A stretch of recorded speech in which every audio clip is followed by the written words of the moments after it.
एक बार की बात है, हिमालय की पहाड़ियों के बीच एक छोटा सा बौद्ध मठ था। वहां एक युवा भिक्षु रहता था। उसका नाम था आनंद। वह बुद्धिमान था, मेहनती था, पर एक बात उसे हमेशा परेशान करती थी। वह हर बात पर ज्यादा सोचता था।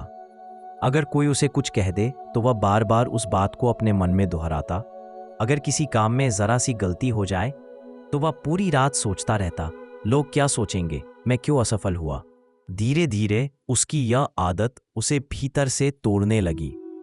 एक दिन आनंद ने अपने गुरु महात्मा नागसेन से कहा, गुरुदेव, मेरा मन कभी शांत नहीं रहता। मैं सोचता ही रहता हूँ। अतीत, भविष्य, गलती, डर, सब कुछ एक साथ मेरे दिमाग में चलता रहता है। मैं थक गया हूँ। गुरु ने मुस्कुराते हुए कहा, कल सुबह सूर्योदय से पहले झील किनारे आना, मैं तुम्हें उत्तर दूंगा। अगले दिन आनंद झील के पास पहुंचा। सूरज अभी पहाड़ियों के पीछे था और झील का पानी एकदम शांत था। नागसेन वहां पहले से बैठे थे। उन्होंने कहा, आनंद, इस झील में झांको और मुझे बताओ तुम्हें क्या दिख रहा है। आनंद ने झील में झांका और बोला, मैं अपना चेहरा देख पा रहा हूं। पानी कितना साफ है। गुरु ने पत्थर उठाया और झील में फेंक दिया। पानी में लहरें उठी, चेहरा गायब हो गया। अब बताओ क्या दिख रहा है। आनंद बोला, अब कुछ नहीं दिख रहा, सब धुंधला है। गुरु ने कहा, यही तुम्हारा मन है आनंद।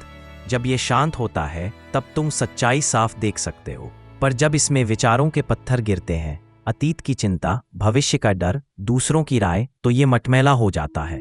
तब तुम खुद को भी नहीं देख पाते। आनंद ध्यान से सुन रहा था। गुरु बोले, ओवर थिंकिंग यानी अधिक सोचना मन के तालाब में लगातार पत्थर फेंकने जैसा है। जितना ज्यादा सोचोगे उतनी ज्यादा लहरें उठेंगी और तुम्हारी शांति डूब जाएगी।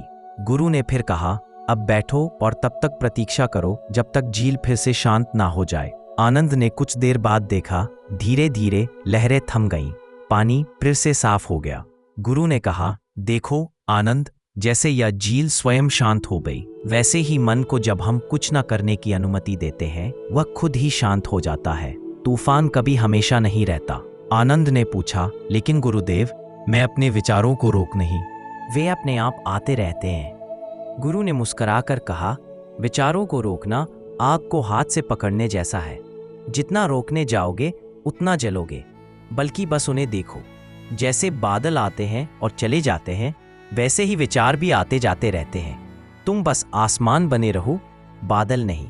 उस दिन के बाद आनंद ने अपने जीवन में 3 बातें अपनाई। सचेत रहना, जब भी उसका मन भटकता वह अपने श्वास पर ध्यान देता। उसने सीखा कि वर्तमान पल ही जीवन का सत्य है, न अतीत और न भविष्य। स्वीकार करना, वह अब अपनी गलतियों या परेशानियों से भागता नहीं था। उसने समझा, जैसे कमल कीचड़ में खिलता है, वैसे ही कठिनाइयों में ही ज्ञान खिलता है। छोड़ देना, अब वह हर छोटी बात पर अटकना छोड़ चुका था। अगर कोई कुछ बुरा कह देता तो वह मुस्कुरा कर सोचता, यह भी बीत जाएगा। धीरे धीरे आनंद का चेहरा चमकने लगा। वह पहले से ज्यादा शांत और स्थिर हो गया। लोग उससे मिलने आते और कहते, तुम्हारे चेहरे पर इतनी शांति कैसे है। वह मुस्कुराकर बस इतना कहता, मैं अब झील में पत्थर नहीं फेंकता। गुरु नागसेन ने यह देखकर कहा, जब हम ओवर थिंकिंग छोड़ते हैं तभी जीवन का असली संगीत सुनाई देता है।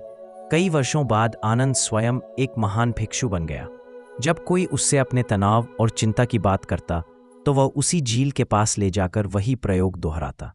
वह कहता, मन को शांत करने की शक्ति तुम्हारे भीतर है, तुम्हें बस रुकना और देखना सीखना होगा। यही ध्यान का सार है। धीरे धीरे उस झील का नाम ही पड़ गया, शांत झील। लोग दूर दूर से वहां आते, ध्यान करते और अपने मन के पत्थर नीचे रखकर लौट जाते। इस कहानी का सार, हमारा मन झील की तरह है। जब तक हम उसमें लगातार विचारों के पत्थर फेंकते रहेंगे, हम ना तो सच्चाई देख पाएंगे, ना शांति महसूस करेंगे।